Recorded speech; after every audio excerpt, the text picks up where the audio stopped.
This is Danzan Ryu Jiujitsu, a lesser-known style of jiu-jitsu combining Hawaiian martial arts and culture into its Japanese roots. It's also one of the earliest mixed martial arts styles in the 20th century and the only martial arts style to have massage and healing techniques into their system.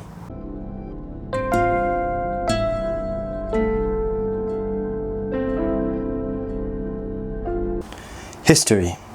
Our story begins with Henry Seishiro Okazaki, who just recently moved to Honolulu, Hawaii in 1906, and at the same time just recently got diagnosed with tuberculosis at age 16. Unable to be cured by doctors due to the modern technology and science at the time, Okazaki searched for an unorthodox cure. Damn. He would come to rely on a Japanese massage therapist and jujutsuka named Kichimatsu Tanaka in Hilo, Hawaii. After consistently getting massages from Kichimatsu sensei and his condition getting a little bit better, Kichimatsu sensei told him, "You're too scrawny and weak. You should beefen up and come by my dojo." So, in 1909, Okazaki sensei officially started his formal jujutsu training. After about a year of training, no longer the small scrawny kid he was, Okazaki sensei famously said he built a body of iron. In the 1920s, Okazaki sensei officially started his own dojo called the Kodenkan, aka School of Ancient Tradition. Not to be confused with Jigoro Kano, the founder of judo school and dojo, Kodokan.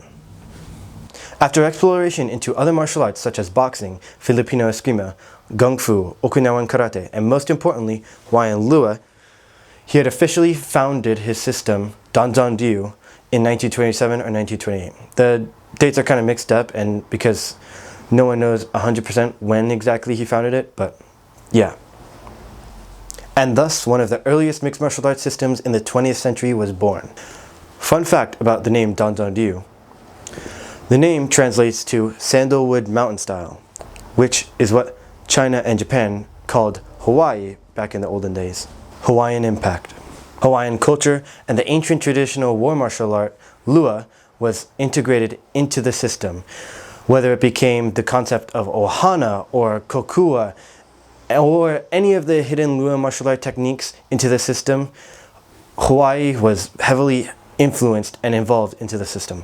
If you're familiar with Lua, you're also familiar with its hiddenness to the public and monstrous brutality. It's a very painful martial art, I'll tell you that much, having trained from a few different people in Hawaiian Lua. Very briefly, like only a little bit. So finding the connection between Danzan Ryu and Lua is incredibly hard, since Lua is a very hidden and unknown art. Since Lua is a very closed system, how Okazaki sensei learned it, I haven't heard like any really clear story about it, but his reputation as an infamous healer and massage therapist and really well-versed martial artist was very well known in the Hawaiian Islands, so that's probably had something to do with it. But that's not the only instance of Okazaki not supposed to teach others something, because in pre-World War II, 1930s, 1940s, Hawaii and the US in general, Japanese people teaching non-Japanese Japanese martial arts was a taboo. You weren't supposed to do that, you know? So a lot of martial artists in the area of Japanese descent were not very fond of Okazaki and publicly challenged him multiple times. In multiple instances, Okazaki's students beat all the rival karate schools, judo schools, you name it. Okazaki sensei even won back their honor and respect by winning a boxing match against a professional heavyweight boxer named Carl K.O. Morris, who had been dissing Japanese martial artists and disrespecting them, and even in some instances fighting and beating them up. In 1922, Carl K. Morris and Okazaki had their infamous boxing match, which there wasn't much boxing because Okazaki sensei broke his arm and, you know, threw him outside of the ring and into the judges. So yeah, clear to say that Okazaki won. And because of Okazaki's victory, all the local Japanese martial artists had, you know, much more respect and liked him a lot more, you know. They were his hero, basically. Or he was their hero.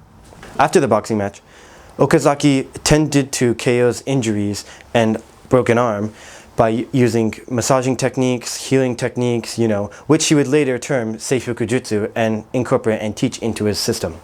Now, Danzan Ryu wasn't designed for cage matches or boxing matches, so it's not perfectly fit into their rules. There are some techniques and things you can do in Danzan Ryu that you're not supposed to do in the cage. But that doesn't mean that it's not effective. In fact, I'd say it's the opposite. It's very effective in the cage. In fact, so much so you might want to be careful with it.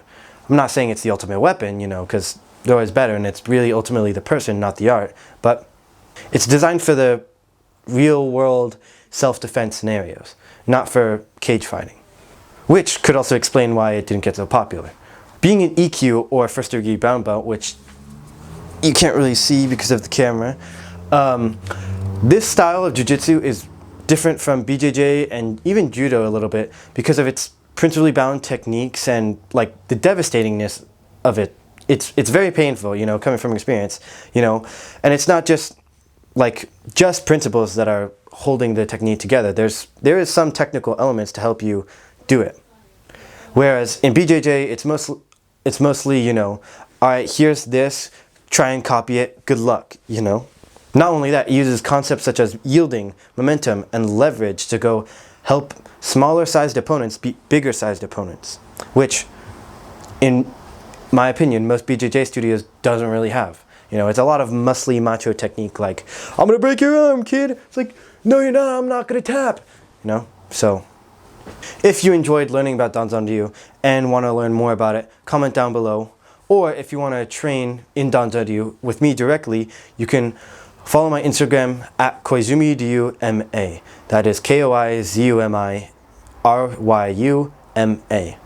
Not only can you train with me directly through my Instagram, but you can also access martial arts media, tips, and just general martial art content. Thank you for watching.